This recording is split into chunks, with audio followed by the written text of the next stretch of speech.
Dagen, what's your reaction to this new task force? Is it just another disinformation board under another name? Yes. That Nina Jankowicz is gone, but in comes the vice president. I laugh, but what they're trying to do is not funny. Number one, it's probably a violation of the First Amendment. And secondly, I'm sure that conservatives and Republicans will not be the target of the harassment that they're trying to crack down on. They see this purely as a left-wing phenomenon, that when you say, oh, I take issue with the phrase pregnant people, when it's pregnant women or nursing people or lactating people, it's lactating moms. So I'm sure that that will be a large focus of what they're trying to do. It will fail miserably, as everything has failed that they have touched in this White House.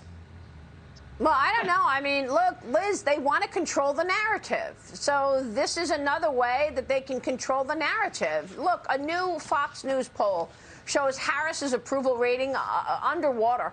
56% of voters view her unfavorably, Liz. It's not as bad as our commander-in-chief, but she's right up there. Well, that's why I'm not too concerned about this, Maria. If she's as effective on managing this panel as she has been on everything else, it's not going to do much. But I got to say, I think Mayorkas and Blinken in particular have better things to do than preside over or involve themselves in this witch hunt. I don't even know. I commend Dagen. I don't even know what they're trying to do, to be honest. I mean, are they really going to ferret out everybody who says something negative about a woman or a trans individual or whatever? I have no idea. I think it's a complete and utter waste of time, and honestly, particularly a waste of time for people who are dealing with extremely serious issues. Mayorkas needs to go to the border. Blinken needs to figure out what we're doing in Ukraine. So we have bigger fish to fry. Well, who's the worst cabinet member, in your view, the most inept, Liz? You wrote about this last week. They all have massive problems.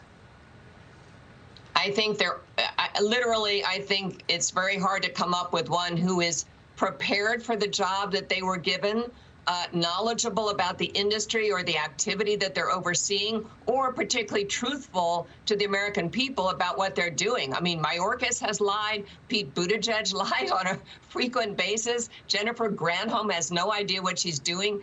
I hate to say it, I think Janet Yellen's probably the biggest disappointment, because she came in with pretty good credentials and completely failed to give any sensible guidance to this president. Instead, she became a shill for big spending Democrat policies, and shame on her. Yeah, spot on all of that. Lloyd Austin, the other one who oversaw the Afghanistan withdrawal, botched withdrawal. Right. All right, we will slip in a